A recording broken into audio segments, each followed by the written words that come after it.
So over the last week, we have had a really big problem with the Rafah Kerem Shalom crossing in terms of not receiving any aid. This is for 1 week of the war, but if you look at the bigger picture of the 7 months, this has consistently been a problem for all humanitarian operations here in terms of receiving aid. So while we're focusing on this week, and it is an absolute disaster that we're not receiving aid at the moment, really it's so important to put that in the context of people not having sustainable food and people not having sustainable water for 7 months. Because anywhere in the world, if you were to close an important crossing, there would be chaos and disaster, but people wouldn't necessarily starve.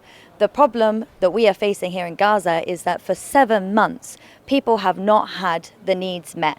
There are no hygiene kits, there is no fresh water, there is no food for people. So when the crossing is even not functioning for a day, this is having a significant impact on the response that we are able to provide here. So for 7 days now, without humanitarian aid coming in, it's a complete disaster here, a complete disaster. UNRWA has been very clear that they will stay in Rafah. The agency is not evacuating. We are going to remain and keep our presence in Rafah as long as possible.